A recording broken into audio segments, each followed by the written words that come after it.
sloppy things, and so we have to get some of those critical errors cleaned up. Um, I anticipate our team will work really hard this week to focus on the little details and take better care of the ball security. Defensively, again, it was probably better than I felt. I was just agitated by a few drives that they had, and it was just simply a lack of execution on some younger guys that we got to get cleaned up.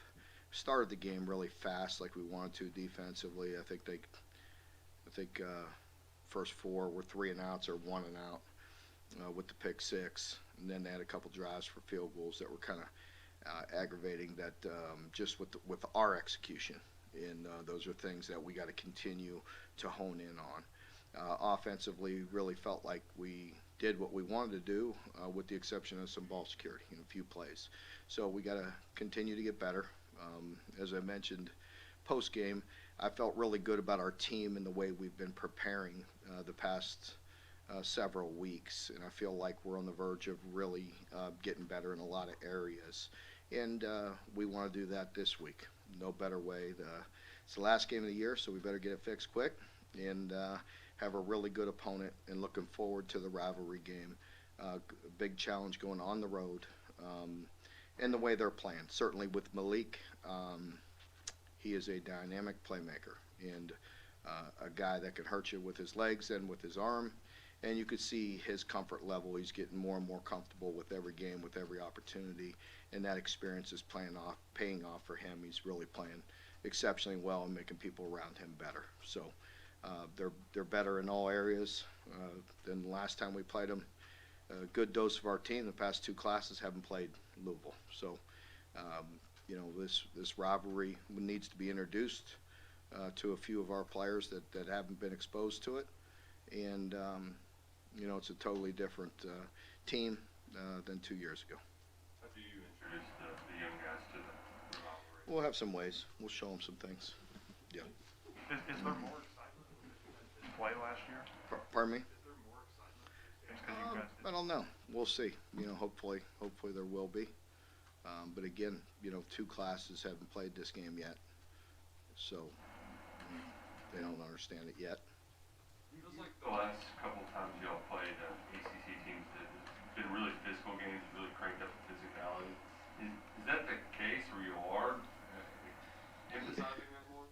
Oh, I mean, you said it. I mean, we did it. You know what I mean? But that's not to say that it's gonna happen automatically. You know what I mean? Those were different games. This is a different year. I'll say this. This is definitely a different team and a different defense than 2 years ago when we played them. And so we'll have to play. We will have to play more physical than we've been, in my opinion. We need to bring out that physicality that we're used to. I still don't feel like we're as physical as we can be. We ran for a lot of yards. We're doing some good things. Teams, as they start mixing it up on us inside, the zone schemes we're getting some penetration and we're getting stopped. The gap schemes have been very helpful for us. So we got to continue to mix that up. You're talking about introducing the guys to the rivalry. What makes this rivalry any different than any other rivalry you guys? When you think about Tennessee in particular? In-state, in-state, very close. So, you can't help but live in Lexington and come across Louisville fans, and you can't help but live in Louisville and come across Kentucky fans. So, it's we're very close in proximity, and we're intertwined in a lot of ways within this state. Are they different defensively than they were 2 years ago? They're just more physical. They're better, more comfortable in their system, and which is you can understand that. And they've done a very good job. They're very well coached, and they're very active up front and doing some good things. A lot of speculation about what might happen to the schedule when Oklahoma and Texas get here. If the SEC does expand to 9 or 10 games, are you committed to keeping this rivalry game? I have no idea, John. I haven't put 1 ounce of thought into that. So, I don't think I'm prepared to answer that question right now. I mean, we got a lot of things that are right in front of me here. I don't recall the last time you played Louisville at night. Um, but you played a lot of night games this year, though, and kind of having, you know, it being a rivalry and having the whole day kind of fester up. What does that do? You know, it's my understanding they serve alcohol in that stadium, right? So, give some fans plenty of time during the day and during the game. So it'll be a rowdy atmosphere. It always is, no matter what. We have no control of the game time, so. What about for your guys, though? I know they won't be. Yeah, it is. It is a little anxious waiting around all day. It is, especially on the road. It's a little different, but it is what it is. We have to adapt and deal with it no matter what. There's a lot of guys that, I don't know if you call it a recruiting battle, but a lot of guys from the state of Kentucky, and particularly the city of Louisville. How important is this game to continue having success recruiting? It's important. I don't think it's end all be all, but I think it's important. For us, it's a matter of, we have so many things to play for. Not only is it a rivalry game, and it is what it is. A rivalry game is what it is. You have to address it and understand it and be prepared for it. But for us, there's so many other things that are equally as important every game we play. I believe it's only been 5 teams since 1949 that have won 9 games or more. This team has an opportunity to do it 2 times in the last 4. I think that's pretty important, and more than likely a New Year's Day bowl game. I mean, that's important. So there's a lot of things that our players need to understand the importance of it. With that in mind, when you see some of the shake-up around the nation with coaches that get the 3 years, 4 years, and then if something goes south, if they're done, just do you think about that? Like, just say 2 years, I addressed that last week a bit when I was asked directly about what I thought of the quick changes. And again, that's not for me to decide. That every place is different, every situation is different. Sometimes things get going in a way that decision makers have no other option. And that's to do with a lot. I think you all and we all can have our own little opinion of why that is. And I mentioned it last week. I think social media and the people that get going, that get some things going in a negative direction. I think it's very hard for decision makers, athletic directors, presidents to handle the momentum sometimes when it gets going the wrong way. So I think I can only imagine as a coach, if you're in that position, if it's that's it's got to be tough. I've been there to some extent, and I don't know any other way than to fight my way out of it. That's just the way I was brought up, and that's the way it is. And if I'm going to go down, I'm going to go down. I'm going to hurt you on the way down. Trust me. I'm gonna go down swinging and do the best I can and control what you could control. But a lot of that has to do with your building and the culture in your building, and what the pulse of your building feels like, and that's what the players, coaches, support, everybody. There's a lot that goes into that, and I think that's why you can't just put a blanket over it and say this is right or this is wrong. I mean, every situation is different, and if it's gone to the point, where it's, you can't turn it, then sometimes there are no other options. Mark, two questions. How close is Marquand to where he was, the level he was at early in the year? And is De'Aaron Jackson back to such an extent you trust him, in high leverage situations? It was good to see him in that situation Saturday. We never have any doubt about him being a thumper, right? But it's about movement and running too. So you saw him thumping, but you didn't see him quite running and having, the range that you need to play linebacker. So that we need to continue to keep our eye on with D-Jack. And with Marquand, same thing. It was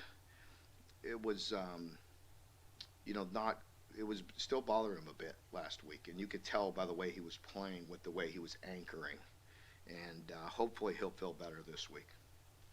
You mentioned that Malik makes the guys around him better.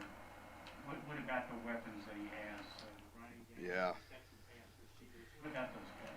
Really good, stable running backs that really the offense doesn't change with each of them, and the wideouts are really good players, really productive, and you could tell they have some juice. They have some. They can run, and so they definitely have some weapons around him. And he does such a good job of designed runs or running read plays, zone reads and such, and then buying time to throw the ball down the field, and then of course scrambling for yards. You put the three of those things together on him, and you got your hands full. You mentioned, Malik's ability to extend plays with his legs, and you guys have got guys showing that too. Is this a matchup that's going to give both them defensive staffs some real headache? Yeah, I think it definitely does. Anytime, you've heard me for years and years talk about it, and you see it everywhere. And I used to get the question all the time. Well, everybody has a hard time with running quarterbacks. It's not a Kentucky thing. It's a defensive thing. It's a pain in the butt. And guys that can extend plays, especially when they're so electric, like Malik. I mean, he is extremely fast and elusive when he gets free. You mentioned kind of being a little ticked off after the game. I feel like Will has that similar strive for perfection. I don't know what the right word is, but how do you see his drive just when we aren't watching him? Yeah, I love it. I love the competitive nature that he has, and he. Listen to me. He has to control it a lot better. I mean, I'm joking, making fun of myself, but you can't hide it sometimes. And he's competitive, but. What I love about him is nothing's, he's going to get pissed, but nothing's going to rattle him. He's going to get right back in there and not flinch. I mean, he'll come right back and run it again, or throw a pass, into some traffic, into a tough, tight window, and have confidence that he can make that throw. And he's bounced back. He's done it all year. He's getting better and better. And I think he's managing those emotions better and better.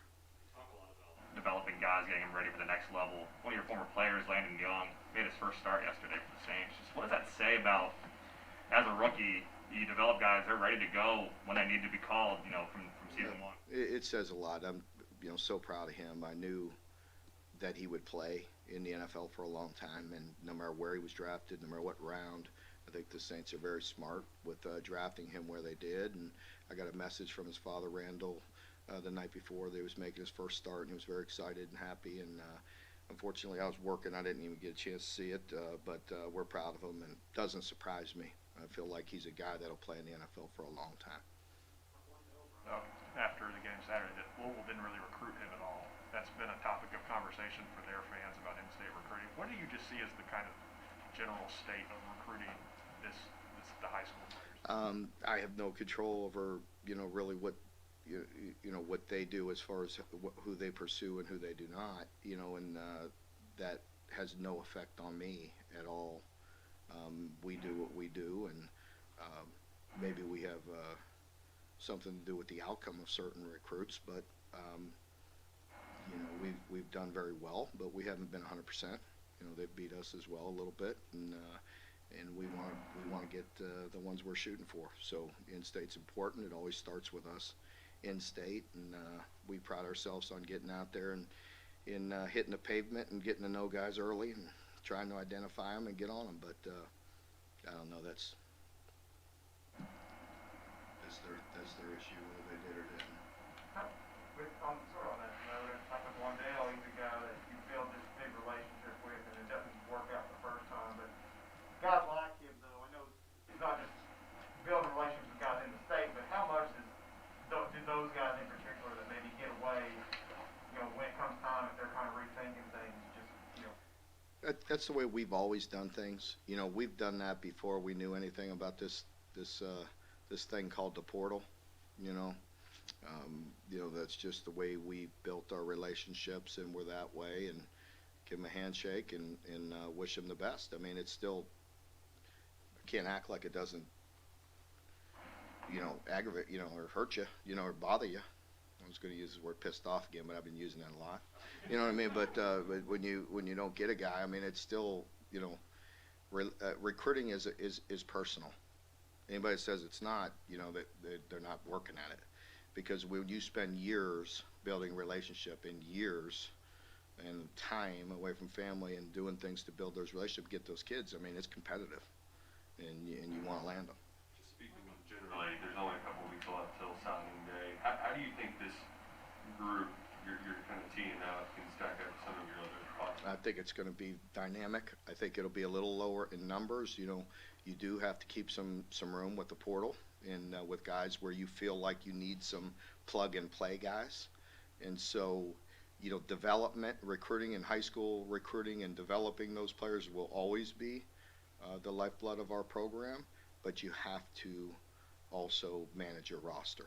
And, you know, we have some players on our roster that have to look around and see if they could play somewhere else, and we have to bring in some guys that we feel like can plug in and play at certain positions.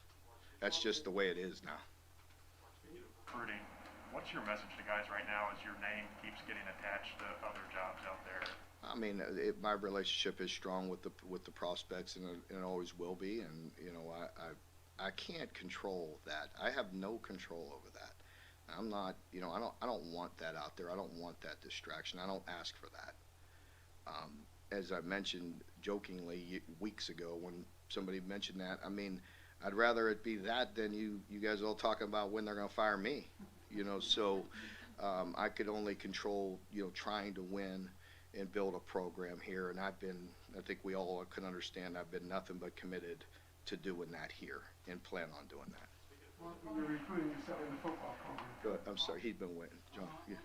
Back to recruiting for a second. I saw where Kirby said if you're not out recruiting, somebody else is. It's been a few years now since the early signing day. How do you balance, and have you made changes in any balance in preparing for opponents, but also being out there recruiting? Yeah, you have to. You have to. It's just the way it is. You know, with being in college, you know, we recruit all year. That never stops. It's always a priority. In season, it's hard, but you have to do it. And we've had quite a few in-season visits. You know, that used to be mostly December. You know, when you get done with games, you bring them in, and we have two big weekends. You know, the first weekend in December and the second. And some kids that are committed, we bring them in there on purpose. They may come in the games and come unofficially and still see us, but we bring them in December to kind of have a celebratory weekend where we could honestly spend 48 hours with them. If you come in season, we're obviously preparing for games, and that's where the distraction comes in for us, because we're really honed in on getting ready for a game, but you're splitting time, maybe going to dinner, going to lunch, spending time, and it gets a bit distracting, and you feel like you can't give the prospect as much of your individual attention. And so that's where, but there's no getting around it anymore. With the early signing period, you have to have in-season visits, and that is, you know, time-consuming and hard, but you have to do it. Through trial and error, have you changed anything in your approach since this started? I think that is a big piece of it. You know, you have to have in-season. You have to have summer visits. And, you know, if you have summer visits, then you got to hold them, because then the prospects get bored and they're going to go on another visit. You know what I mean? So, you know, so you have to manage all that, you know. So that's a feel thing for each individual recruit. How much emphasis do you put on UK as an academic institution when you're out there recruiting, as opposed to the emphasis on the football program? It's always equal. It's always extremely important. That's always a big part of our, you know, recruiting pitch, and really not so much pitch, our presentation. And when they come in and they meet the people and see what we do and see the commitment that we have to it, that's a big piece of it. Go back to your point about the two classes who haven't played in this rivalry game. Your quarterback and Wandale, haven't played in this game, but they have played in some rivalry games. Can Great they point. feed off of any of that Yeah. to understand the? Yeah, great point. I think, for them it'll be, being introduced to this rivalry once again. But you also have to, understand it, but it's just it is another game. We have to go out there and execute.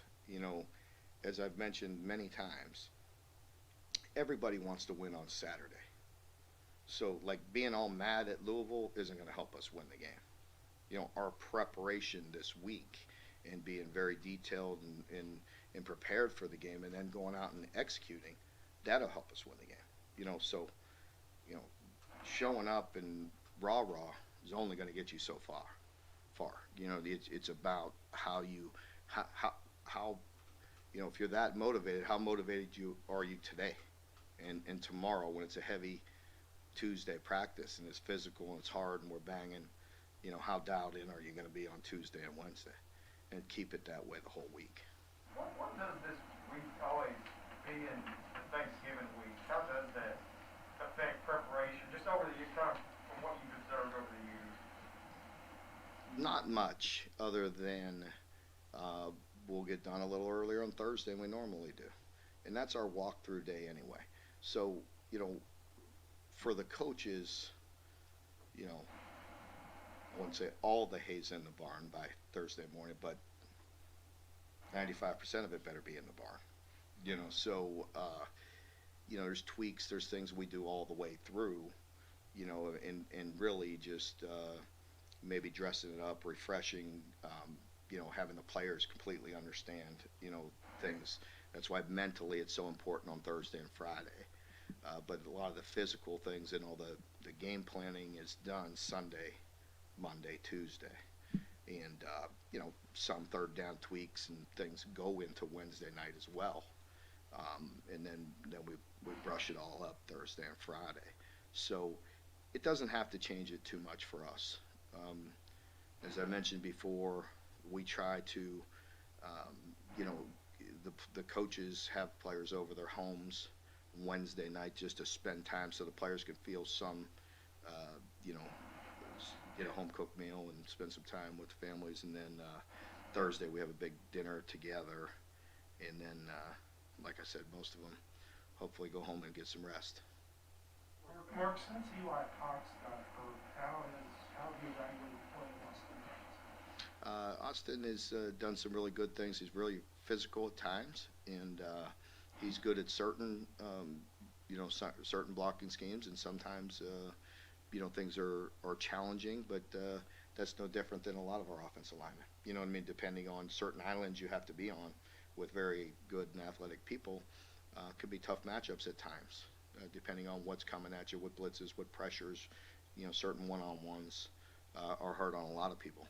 But he battles. He's been a great teammate for a long time, and so I appreciate the effort that he's given. How did Jagger got his first kind of real rest there? What did he look like? Yeah, Jagger did good, and he probably, I wanted to play him more. We had planned on playing him more, but they were doing so much. They were bringing stuff from everywhere, and so that's hard for a guard, for a true freshman guard, because things happen very fast in there, and so that was one that we had planned on playing more, but due to so much activity going on in there earlier, it just wasn't the right moment. But once we got him in there, it was good to get him some reps. Well, maybe you get after this next game because of Louisville, or because this is simply the next game? Pardon me? Are we? What? Yeah. Well, I think the answer before I say it. I mean, that the next game's the most important because it's the next game. I mean, that's the way you have to approach it. If you don't, I can't sit there and preach to my team about respecting the game if I don't. So, believe me, in this business, you got a chance to get humbled every 7 days, and you take every opportunity and every day to prepare yourself for Saturday, and that's what we're going to do. Thanksgiving week, just what are you thankful for as the head coach here? Yeah, thanks for telling me that. I was supposed to open with that. That was all my opening thoughts, and just Thanksgiving week, and just appreciate this year, all the work you all have done. Appreciate our team, our coaches, our staff, my family. It's been we're blessed, and we have a great opportunity here this week. So I hope you all enjoy the week and have a great day. Is there anybody on this team? I would imagine leadership's always important, but especially in a rivalry game. Has anybody stepped up and been a leader for you that maybe you weren't expecting to be this year? I don't know. Maybe matured in that area? Well, I think a guy like Marquand becoming a captain is a great example of that. Him playing well and maturing, that's to be expected. That's what we talk about all the time and work hard at. But for him to be voted a captain was it was great to see. He went through what he had to go through with the injury last year compared to is that sort of would he have handled it as well maybe? I'm not sure. I'm not sure he would or he wouldn't, but he always helps me out at the end of every, just about every day when I'm breaking the team down and talking to him for a bit after practice. He always wraps it up with, "Now hit them books," you know what I mean, to the rest of the players. So he's an experienced veteran now, so he's got it. After the game Saturday, JJ is still kind of dealing with some of the lingering effects of that injury. Just have you seen his development overall from, I know right before he got hurt you all thought he was, one of your best defenders, right? He's going to be, he's doing a remarkable job, and he's playing through everything he can. Again, we're not going to let him re-injure that thing, and we're not going to let him play with injury. But there comes, some setbacks at times with that because of the strength and the mobility and all those things. So he's obviously not back to 100%. I think it's very difficult from a knee injury like that. But I greatly appreciate how hard he plays and the way he's fought through it, and he's helped us. He's still a very good player for us. I can't wait till he gets back to that elite level again. Back with because of the rush. Mm-hmm. Need some connections. How does that? You said it would bring a lot of people from a lot of different areas and whatever. How does that relate to what Louisville, how Louisville played? I mean, is there any connection there? Maybe. I believe, Lonnie, that's what you're trying to ask. You trying to compare him to Malik or just what they do defensively, you mean? The two together. Well, I mean, Louisville plays extremely hard. I mean, they're going to come after you. They mix it up. They're a lot like us. They'll play zone. They'll play man. They, bring a variety of different pressures, and they'll try to mix it up on him. With Will and with Malik, that's a feel thing. They're both very good at what they do, and a lot of that is God-given ability to feel the pressure or where to escape to and where to buy the time and when to buy time to look down the field and create for receivers and when to pull it down and scramble for yards. So they're both going to do their thing, both very good players and both very tough to stop at times, with the way they can ad-lib and create.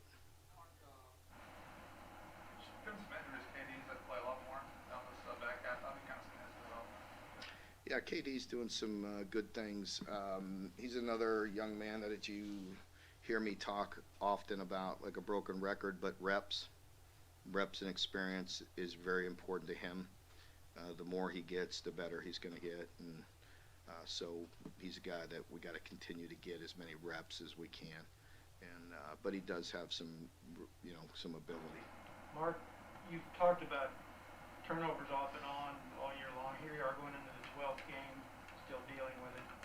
At this point, is it more mental than physical? And as coaches, do you deal with that any differently if you believe it's mental? Well, I think, even in the game, I always talk about every situation is different. I mean, turnovers are different, as well. I mean, one was, at the end of a game with a guy that was not played very many snaps all year, the interception sometimes is going to happen. There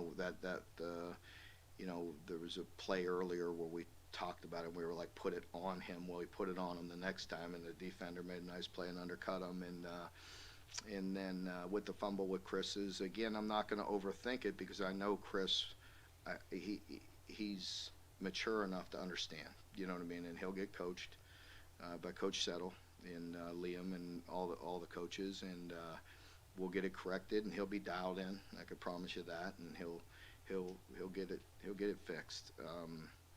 You know, he has, you know, by and large, for the most part, you know, once we got through some of that early in the season. And so, you know, it's very important, but you hope it evens out at some point in time, too. Again, the ball was on the ground a couple times Saturday, and we missed one or two, and we almost passed on the other one.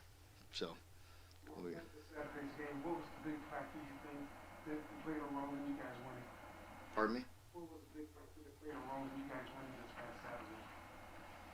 We had 700 and some yards to their 200, and you know, so I think we pretty much controlled the game. Yeah, last one, John. Yeah.